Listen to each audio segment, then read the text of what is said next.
का अपना channel Shri prime news.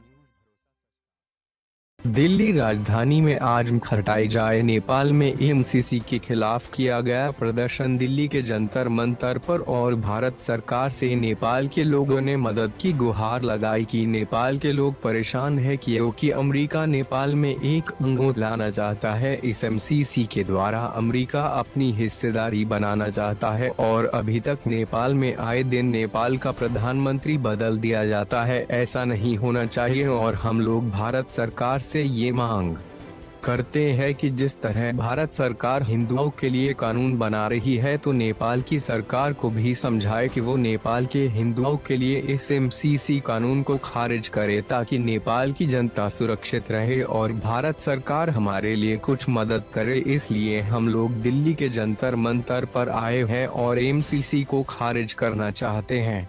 देख सकते हो अपनी तस्वीरों में श्री प्राइम न्यूज से राजीव तिवारी की रिपोर्ट दिल्ली। हाँ जी बोलिए सर। एमसीसी विरोध पे आप यहाँ जंतर मंतर पर प्रोटेस्ट कर रहे हैं। हाँ, इसका उद्देश्य क्या है? इसका उद्देश्य ये है, ये एमसीसी जो है मिलेनियम चैलेंज कॉरपोरेशन बोलता है, ये अमेरिका का एक एनजीओ है। तो इसको नेपाल में लेके आकर वो लोग अपना कैबिनेट पास करने चाहता है और उसका नेपाल का एक हिस्सेदारी बनाने चाहता है नेपाल के नेता। उसके बाद में एमसीसी में जो एजेंडा दिया गया है, बुझा है, उसको आपका नेपाल में बेस आर्मी कैंप बनाएगा। ये मतलब नेपाल में आर्मी स्थापित करेगा अमेरिका। अगर नेपाल में आर्मी स्थापित करता है तो देश के लिए खतरा है, पड़ोसी देश के लिए खतरा है और थर्ड वर्ल्ड वॉर होने का चांसेस है, क्योंकि चाइना भी इतना कमजोर नहीं है देश में, टॉप 10 का अंडर में अर्थ में है वो भी, इसीलिए चाइना आगे आ जाएगा। तो वहाँ से अमेरिका वहाँ से शूट करेगा, चाइना उधर से शूट करेगा और भारत भी चुप नहीं रहेगा क्योंकि हिंदूवादी है और इधर से भी। तो ये ट्रायल 3 गुना ये वार युद्ध होने का तय है। ये कोई नहीं रुक पाएगा। ये एमसीसी प्रोग्राम अमेरिका का साल भर से रणनीति चल रही है। हाँ, 4 साल पहले इसका एग्रीमेंट हो चुका है। हाँ, तो इस समय ये क्यों आप प्रोटेस्ट कर रहे हैं? ऐसा है, ये जो ये लोग ने जो देउबा तत्कालीन प्रधानमंत्री 2017 14 सितंबर 2017 में ये लोग अमेरिका घूमने गए थे। देउबा एंड तत्कालीन अर्थमंत्री ज्ञान बहादुर कार्की, ये लोग जाके वहाँ में चुपचाप बिना पढ़े जाने सुने साइन कर दिया एमओयू, मेमोरेंडम ऑफ अंडरस्टैंडिंग, जिसकी किसी को पता ही नहीं है, ना उन्होंने खुद पढ़ा। पढ़ने तो इनको आता नहीं है, खुद नहीं आता पढ़ने में इनको, और क्या पढ़ेगा, ये सीधा साइन कर दिया। ये मेरा कहना। दूसरा ये है कि और इन्होंने जो एग्रीमेंट किया था वो अभी डेट पार हो गया। तो अमेरिका एमसीसी को ये खतरा हो गया कि अगर हमारा एक्सटेंशन नहीं करता है, पार्लियामेंट में नहीं लेता है, तो काल कुछ समस्या हो जाएगा।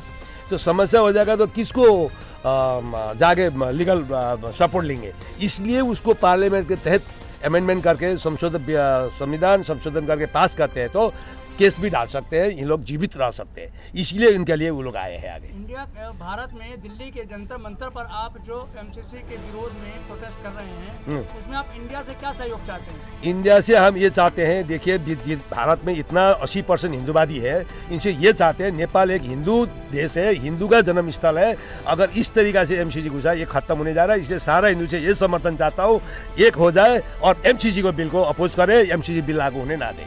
हम ये चाहते हैं। भारत सरकार से आपको सपोर्ट नहीं मिलता, फिर अगला कदम क्या है?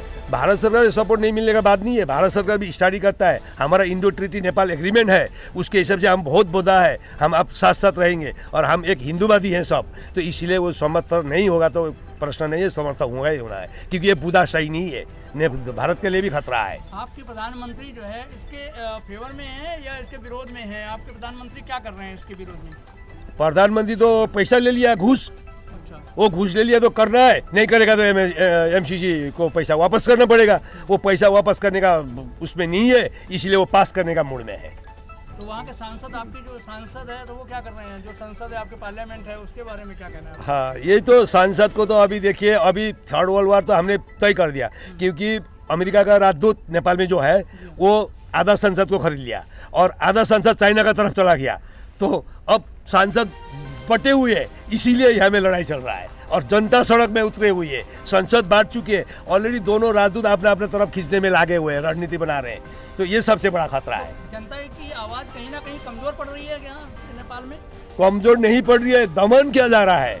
आवाज तो उठा हुआ है, लेकिन दमन किया जा रहा है कि इनको दमन किया जाए, इनका होने कुछ ना दे, क्योंकि पैसा खा चुका है देवबा ने। मेन देवबा है इसमें। कल सब अगर ओली अभी बोलता है कभी मैं एसपीजी लागू होने नहीं दूंगा, अगर नहीं होना था तो वो प्रधानमंत्री था तो उसका जो इतना बहुमत में प्रधानमंत्री बना था उसने क्यों खारिज नहीं किया?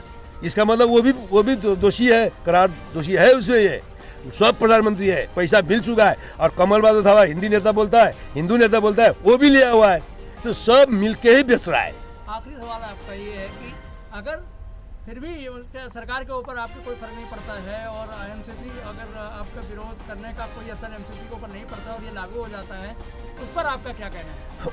लागू हो जाता तो एक तो आपातकाल लग जाएगा, इमरजेंसी हो जाएगा, नेपाल लग जाएगा नेपाल में इमरजेंसी, और दूसरा थर्ड वर्ल्ड वार हो जाएगा, विश्व युद्ध हो जाएगा, तो ये अपने आप भाग जाएंगे और उसके बाद जनता कैप्चर करेंगे। इनका कुछ नहीं चलेगा। द्वारा फातिमा अभी जो दौरा हुआ है उनका नेपाल में, सारे लोग उसका विरोध कर रहे हैं और वो कह रहे हैं कि नहीं हम एमसीसी के लिए नहीं आए, कुछ और यात्रा के लिए आए हैं, तो उस पर आप क्या कहें? ऐसा है, वो आई चुपचाप और सबको बोली तुम लोग ने इतना पैसा लिया है वो वापस करो, चुपचाप, जनता का आगे आ नहीं बोल नहीं सकती, तो वो वापस नहीं करने में बिल पास करो, ये चुपचाप बोला। तो उसने बोला हम लोग बिल पास करेगा, आप चिंता मत करिए, जाइए, हम जनता को शांत करके हम पास करेगा, ये उन्होंने बोल के भेजा है। अमेरिका द्वारा 55 अरब का ये खेल जो चल रहा है विकास के नाम पे नेपाल को, इस तरह छोटे छोटे राज्यों की स्टेट कर रहे हैं, कंट्री को दे रखे हैं पैसे, तो क्या आपको नहीं लगता कि ये चीन और अमेरिका की सह और मात की खेल चल रही है? ऐसा है, वो नहीं है।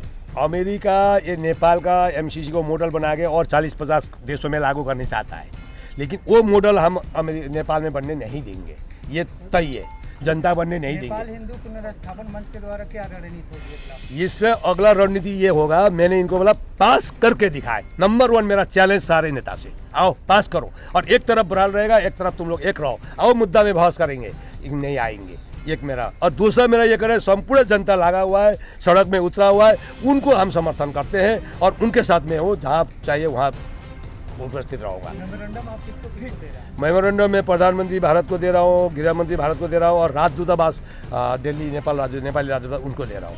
ठीक है, थैंक यू। आपका अपना चैनल श्री